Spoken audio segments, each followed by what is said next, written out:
All right, it has been a long time since I have told this story. Today, I am peeling back the curtain and taking you on the wild, raw, and real evolution of my business journey from managing social media for small town businesses in Knoxville, Tennessee, to building my first six-figure business that I secretly and not so secretly hated, to burning it all down while pregnant to build this business that I have today. I am going to walk you through the gritty early days, the breakthroughs that changed everything, and the moments that almost broke me.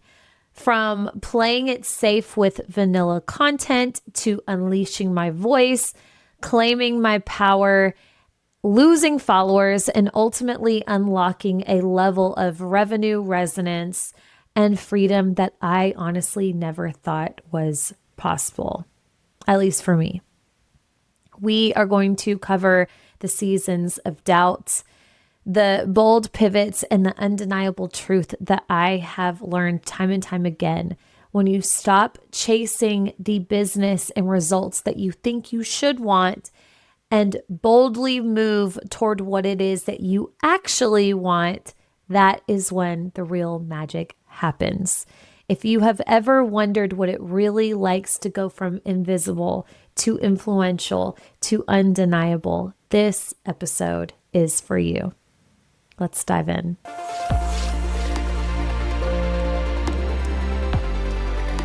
Welcome to All In with Allie, the podcast for online business owners and entrepreneurs who are ready to create the life and business of their dreams.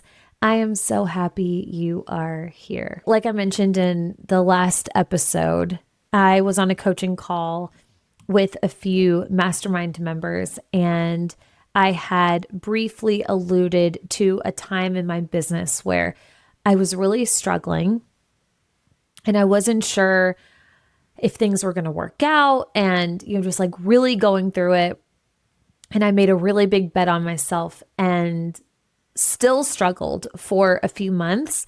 And then my business like completely turned around, like six figures in 6 months, really, really fast.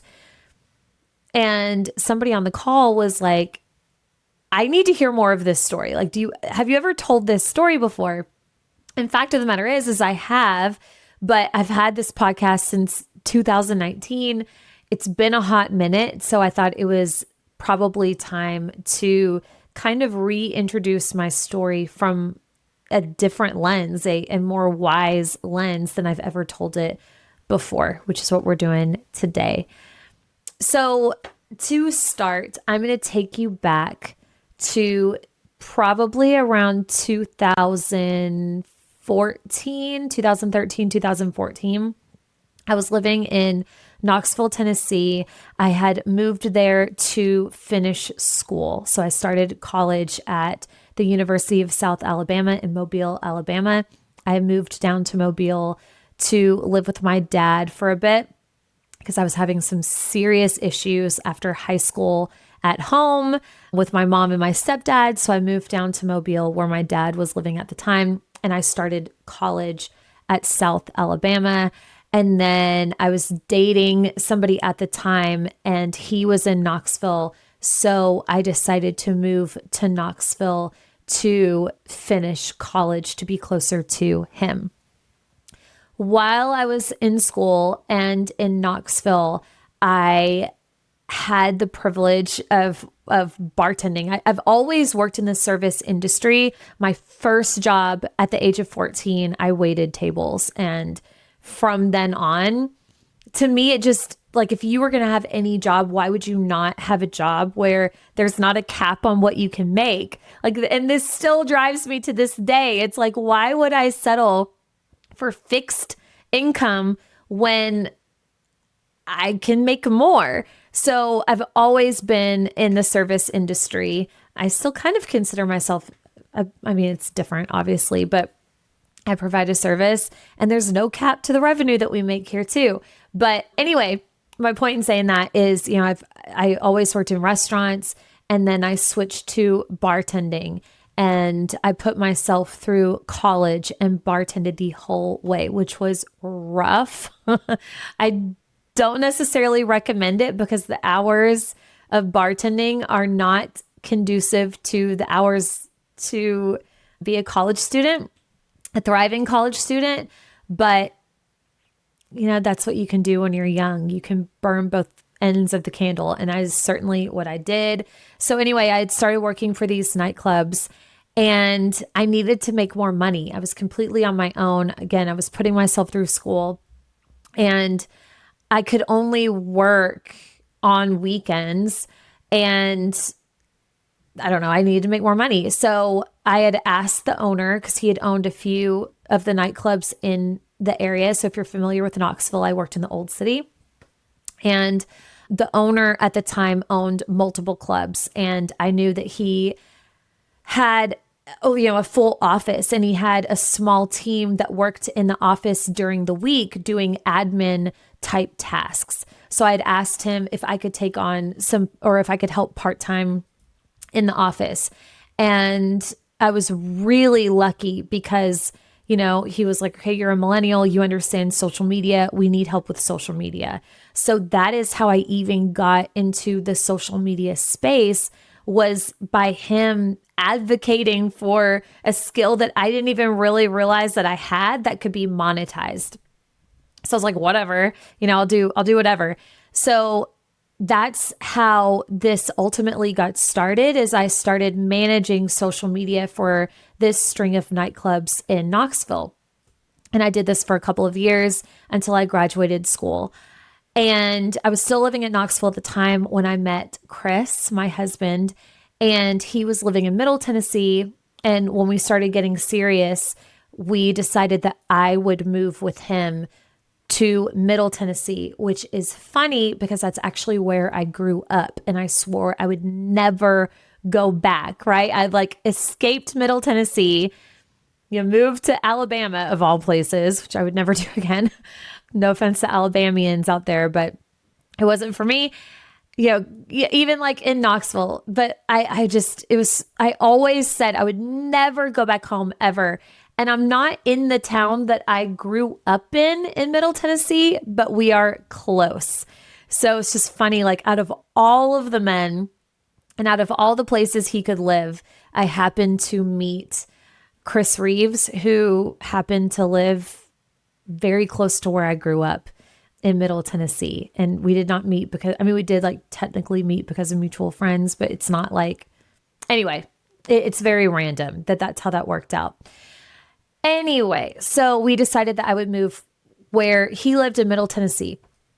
So this was an issue, or it was an opportunity, because I needed to obviously find a job in, where we were moving, or where I was moving with him.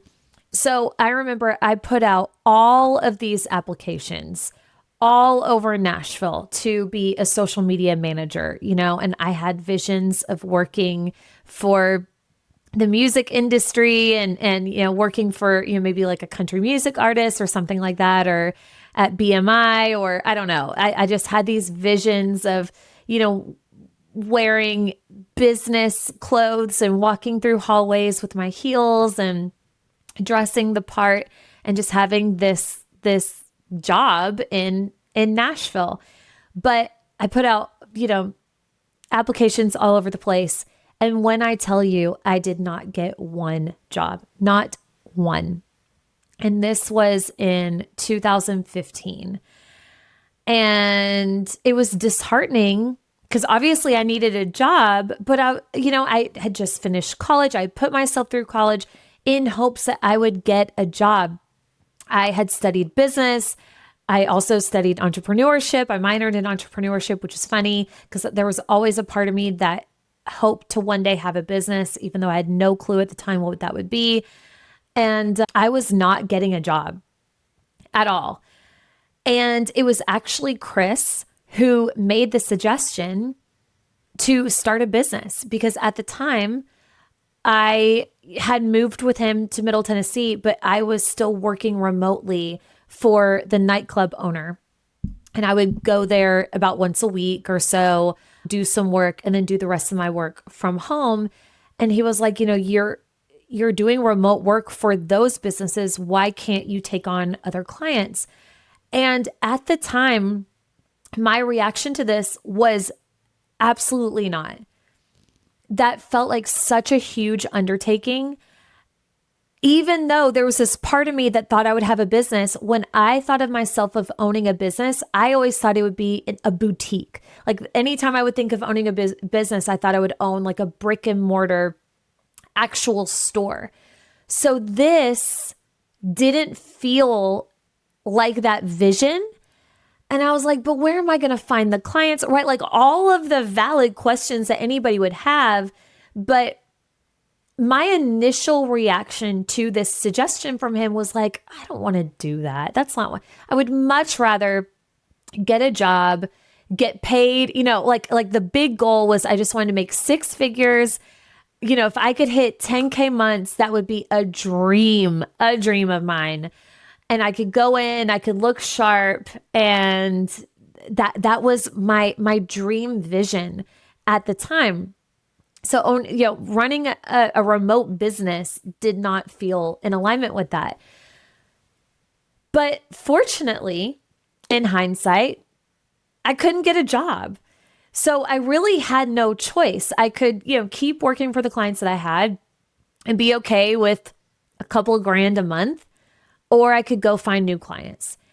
And I eventually came on board.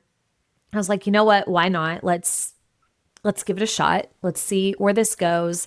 It was very exciting. Once I came around to it, I got very excited. I wanted to name the business and I had these ideas for logos and then I started getting really, really excited.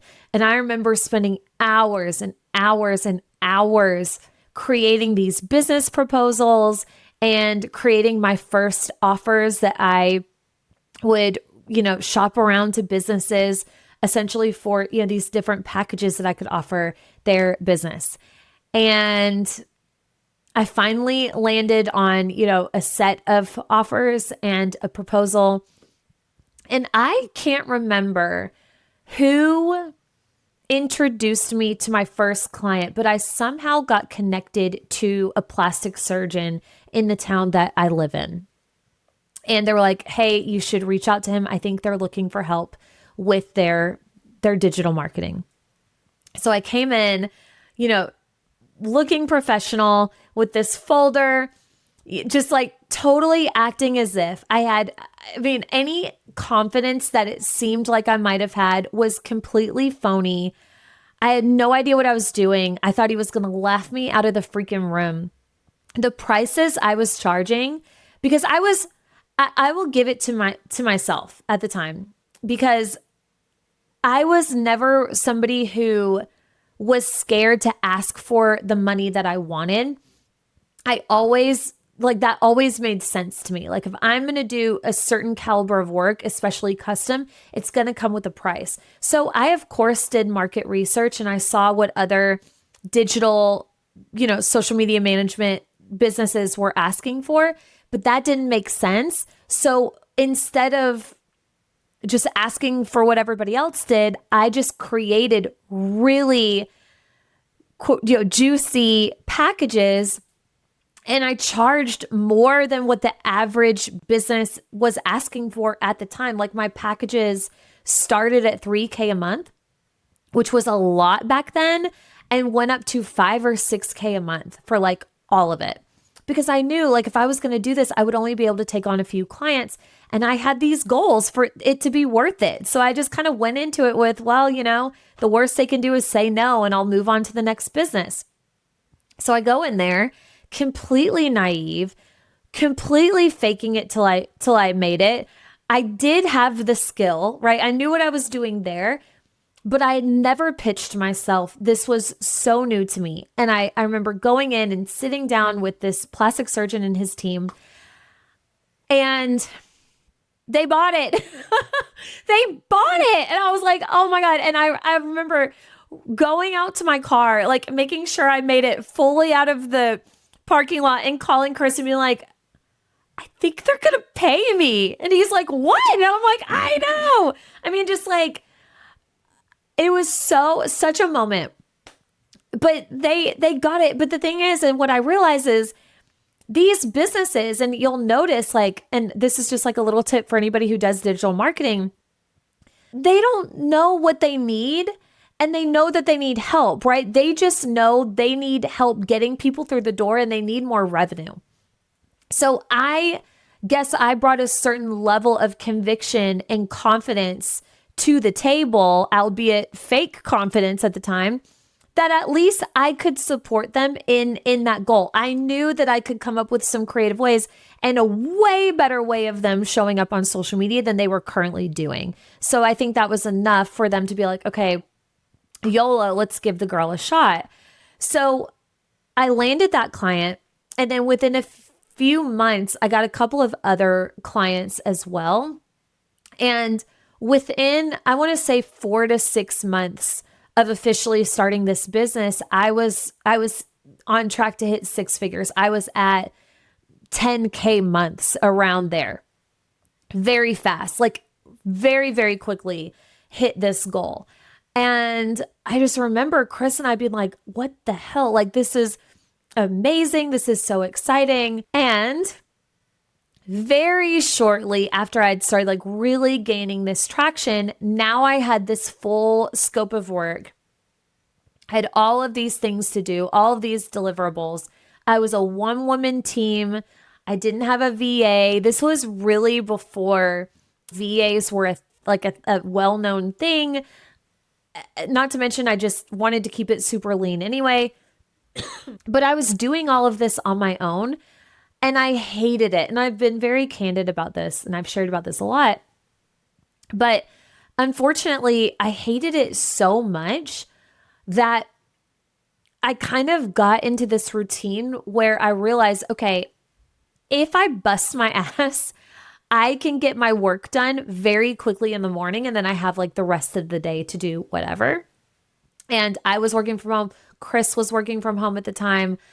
So that was ideal. So I got into this habit, which I obviously don't recommend, where I was popping an Adderall. I would like wake up at 5 a.m. I would pop an Adderall, go back to sleep, wake back up once the Adderall had kicked in. This is so bad.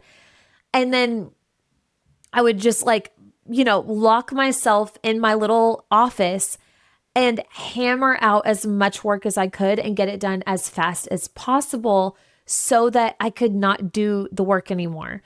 And obviously this is not a healthy, this is not healthy at all. And this was speaking very much to larger issues happening beneath the surface for the business. This work that I was doing was bringing me no joy. And it was understandable, right? Like I didn't get into social media because I wanted to. I got into it because it was the only skill that I had at the time. And that was the only skill that I had ever fostered and attempted to grow. So it was what I was known for. And I didn't know of any other skills that I could monetize. So I felt very stuck. It was like, this is all I have to offer, and it brings me zero joy. And it was the first moment that I realized that money does not equal happiness. Money is nice. Obviously, it brings a level of security that is invaluable. But past a certain point, once you have your bills paid, if you're not getting a level of fulfillment, either you learn how to live with that and you shut it off and you build fulfillment in other parts of your life, or you pivot. And obviously, I wasn't able to shut it off. I mean, I was literally taking prescription drugs just to do my job. That's a problem. Also, fortunately, around this time, I got pregnant with Cruz, my first son. And this whole Adderall habit had to end cold turkey, right? Like, obviously, I wasn't going to keep doing that while I was pregnant. So this option of, I don't know if you could call it numbing out, but like tricking my mind to get my work done by taking these prescription pills wasn't an option anymore. So now I'm having to raw dog this business and this work that I hated. Like genuinely by this time hated it. It was the last thing that I wanted to do. And I was absolutely showing up in my work, and I never wanted to go check on my clients, and it was just becoming this problem. And I had a really big decision to make because obviously, when you're expecting your first kid, it's a very exciting time, but it's also scary because you don't know what to expect. And first of all, you don't know anything. You know nothing, right? You don't know anything that's coming down the road for you in terms of what this child is going to be like and what the journey is going to be like as a parent. You know nothing, but you do know that it's going to take money and it's going to take time and it's going to take energy. So I was at this crossroads where I needed to decide what I was going to do with this business. I could either maybe pivot it in some way to where I could keep the same business model going, but maybe work with different clients or in a different way, maybe hire a team, or I could explore a completely, totally different option. Well, Chris Reeves at the time, and understandably so, not to mention everybody else in my family, they naturally wanted me to keep the business up and running. I had created this proven model. I was good at what I did. There was so much room to grow, right? Like we had this one idea that made a ton of sense where I was going to niche to medical practices. That was one idea, and I was going to grow this team. And we had this model that would have been very, very successful because I had kind of accidentally niched myself to medical practices at this point. So I knew what I was doing. And that was very promising. It was proven.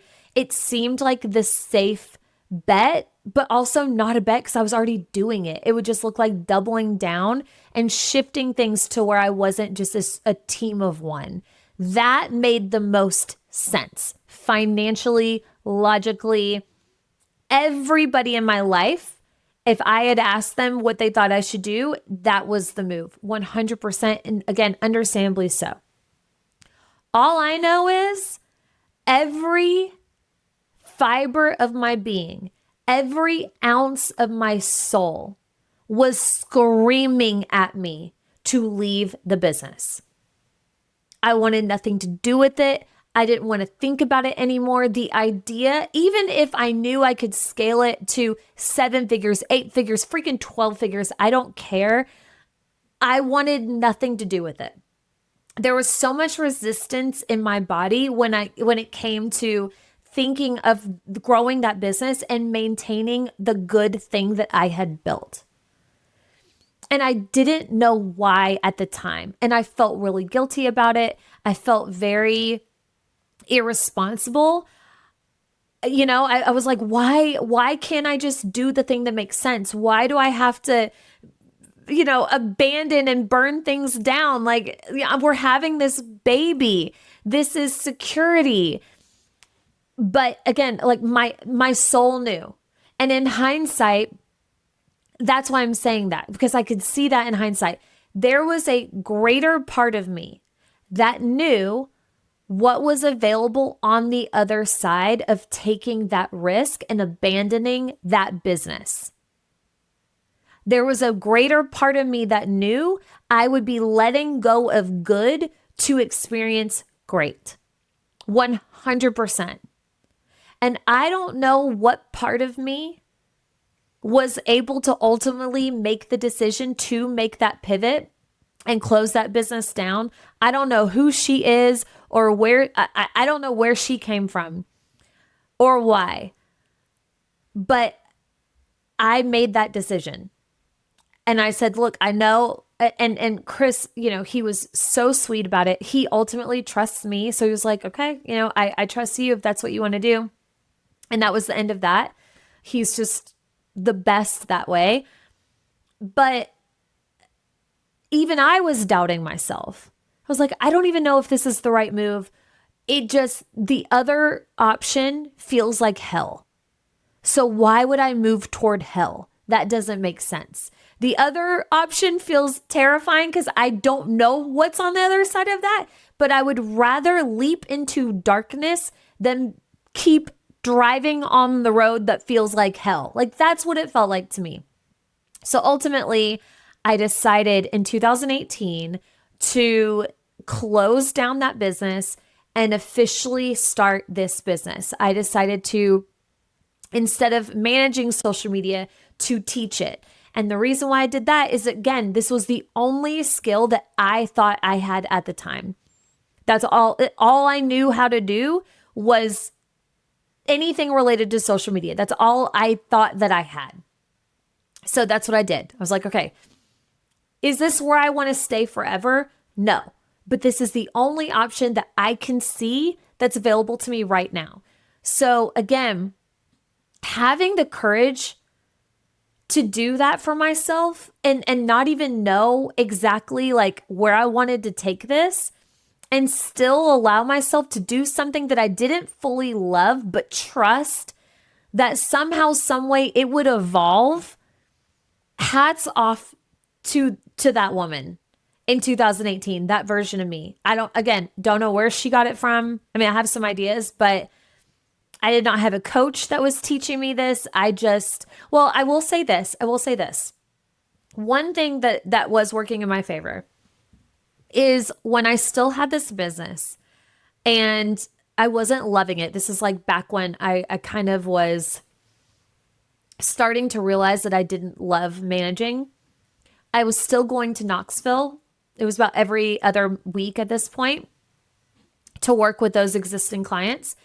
And this is when podcasting and podcast listening really became popular. This was the first time I ever started listening to podcasts, was on this commute from Middle Tennessee to Knoxville. And one of the very first podcasts I started listening to was Amy Porterfield's Online Business Made Easy. Like, what a pioneer, what a freaking G, this woman. Just like realizing how early she was.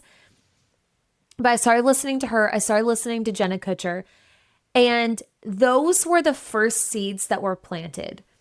Because I still remember the moment where Amy Porterfield did an episode where she broke down one of her launches where she was selling a course, and she shared how much money she made from the sales and the revenue of this course, which nobody was doing at the time. Nobody was talking about money in this way. I mean, like, truly the balls on this woman. I have so much respect for her because she's a pioneer in so many ways. But I remember hearing this and hearing that she had, like, I don't know if it was a 7-figure launch or just like a multi 6-figure launch. I mean, just like a level of money in a short period of time that I had never even heard of before. I went from this very fixed paradigm of, working a 9 to 5. And if you're lucky, hitting 6 figures, right? Like, remember, my big goal, my big dream was to maybe one day hit 6 figures a year, maybe make 10K months. That was like my made it dream. Okay. And then hearing Amy and what she was doing online, I was like, oh my God, what is this? What is this? And again, I was naive enough, and this really worked out in my favor. I think naivety, is that how you say it? Naivety is one of the best gifts sometimes for people. Like, you're almost too stupid to know better, because I was so naive. I heard that and I was like, I could do that. I could do that. I could do that. I could do that. I could do that. Like, I could do that. Like this year, like there was no doubt.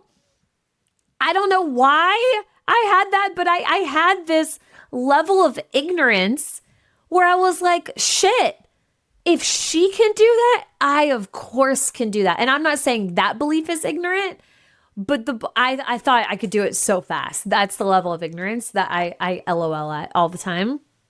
I just didn't know better. I didn't know enough to be able to doubt and to be able to bring in a level of self-doubt. Otherwise, I don't think I would have gone for it.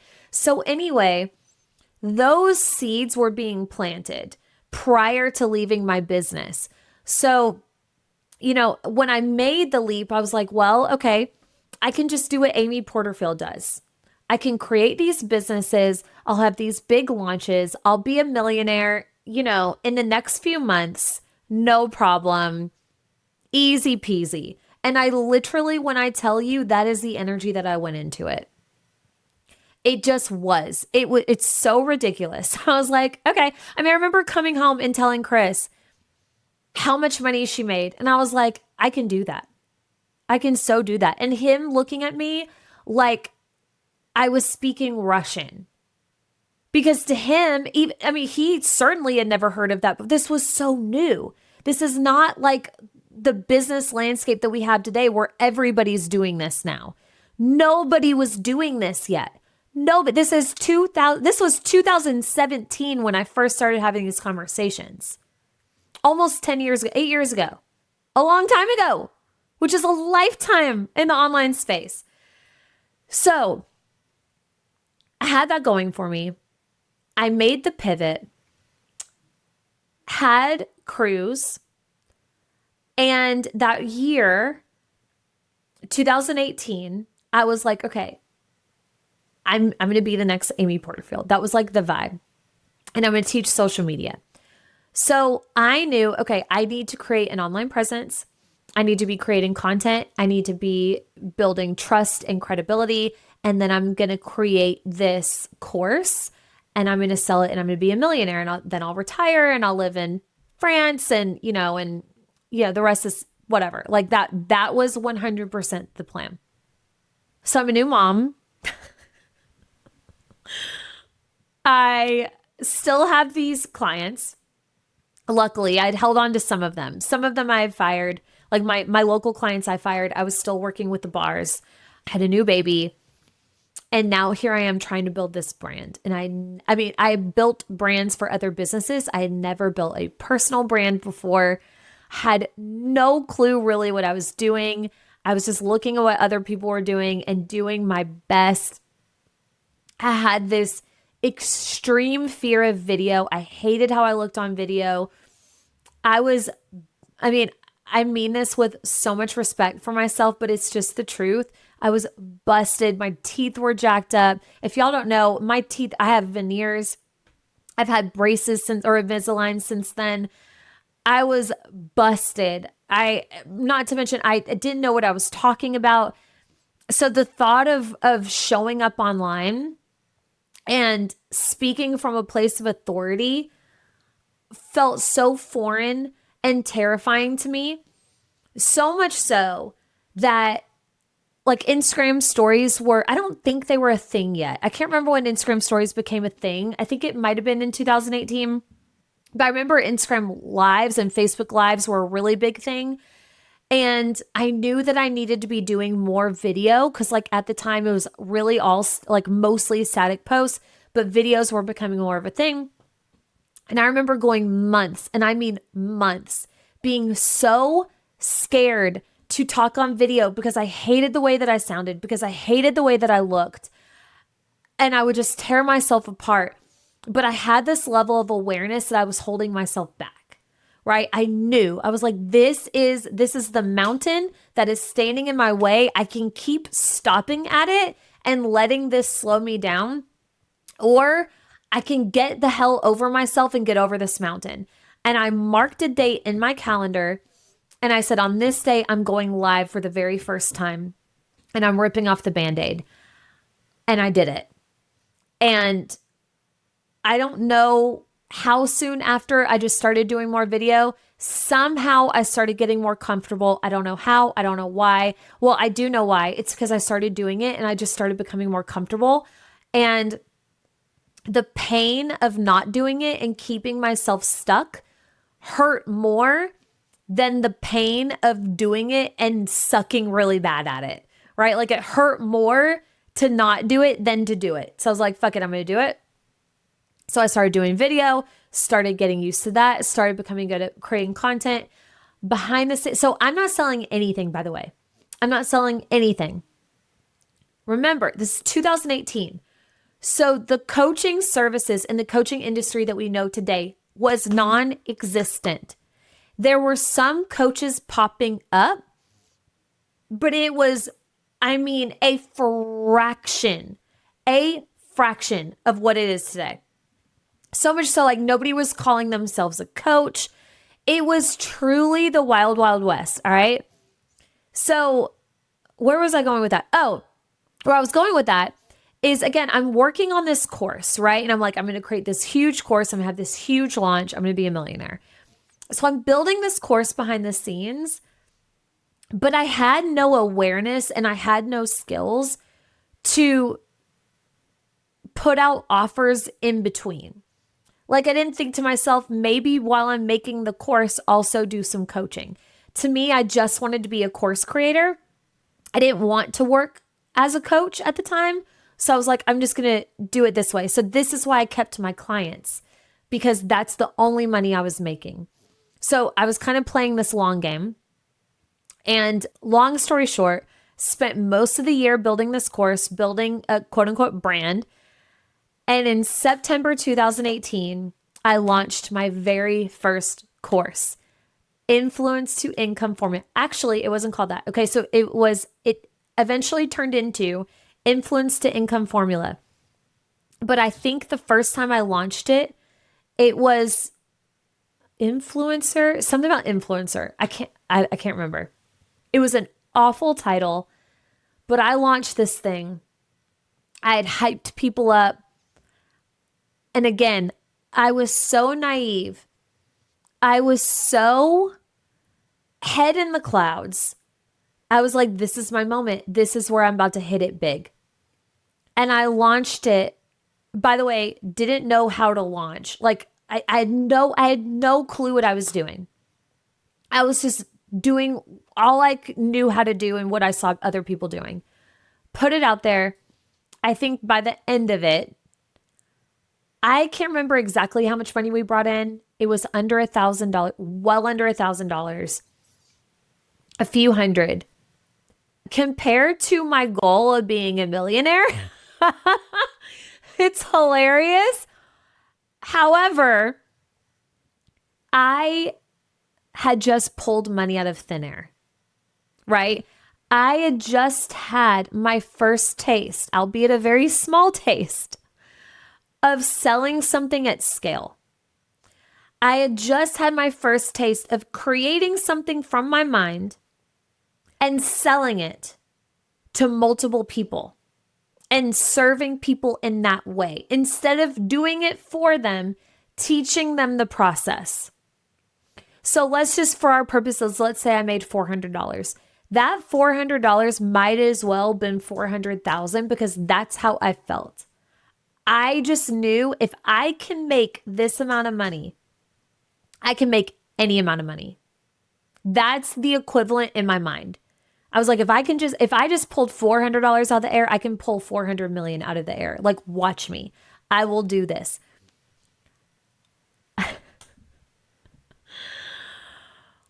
Bless my heart. God, I love her. God, I love her. Oh, I have so much respect for her.